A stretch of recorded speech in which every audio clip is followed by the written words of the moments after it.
Ahkam in brief. The laws of marriage. Islam, like other heavenly religions, has arranged the relationship between man and woman. So marriage has been legislated, and in order to protect the individual rights and to keep the family and society healthy, rules have been set for it. In this episode, we will talk about the rights, the responsibilities and duties, and how a marriage can be conducted in Islam. We will begin with marriage. If a man and woman want to marry and they both are Muslim, sane, and have reached puberty, what should they do?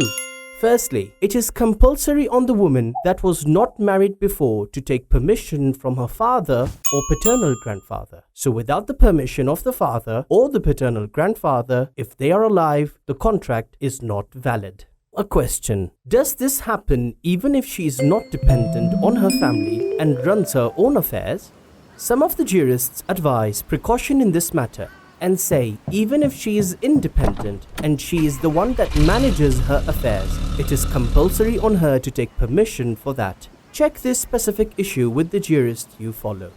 But a woman who is a divorcee or widow that has had physical intimacy with her husband is allowed to be married without seeking the permission of her father. But from the side of the man, it is good to seek the consent of his father out of kindness towards parents.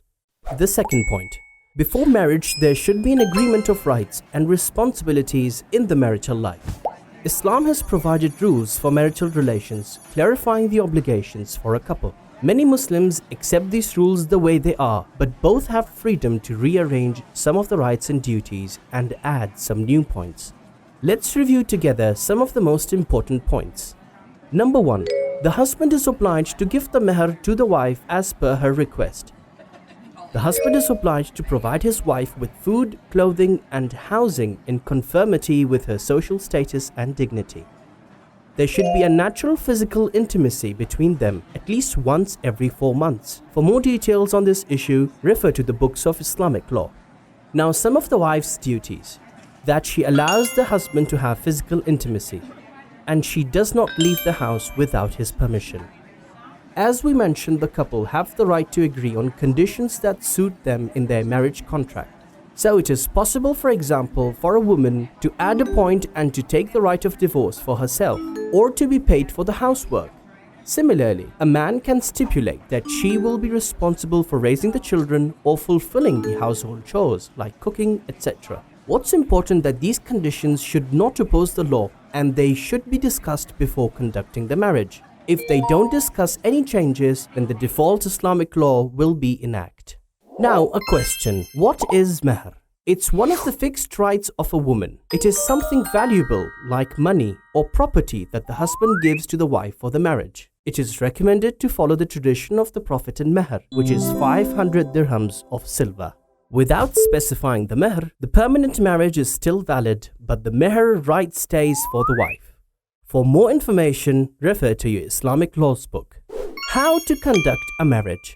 It's very simple and does not need a witness or a third person. What is compulsory in a marriage contract is the proposal. That is, the woman offers the marriage and then the man accepts. This proposal and acceptance should be recited in Arabic if possible. As an example, let's conduct a marriage. A woman says to the man, زوجتك نفسي على مهر المعلوم وشروط المعلومة, which means, I offer myself in marriage to you for the specific meher on the specific conditions. And the man says, قبلت, which means I accept it. And according to some jurists, the other way is also allowed. This means the man will say, أتزوجك على مهر المعلوم وشروط المعلومة. I marry you for the specified meher. And the woman says, قبلت. They are also allowed to appoint a scholar or someone to recite and conduct it on their behalf. Good. What we have mentioned was permanent marriage. But there is another kind of marriage known as temporary marriage. What is it? Temporary marriage is limited to a fixed time and it ends automatically after the expiration of the time agreed upon in the marriage. The temporary marriage has similar conditions as the permanent one, like that the woman should seek the permission from her father or paternal grandfather, etc. But they are different in some issues. Let's review them together. In the temporary marriage, Number 1. It is compulsory to specify the duration. If the time is not specified, the contract is void. Some jurists say if the duration is not specified, the marriage remains valid but it will become permanent. Number 2. It is compulsory to specify the meher, and if it is not specified, the marriage is invalid. Number 3. The man doesn't have to cover the wife's living costs, but the wife can stipulate this right in the marriage contract. Number 4. There is no inheritance between the couple if one of them dies.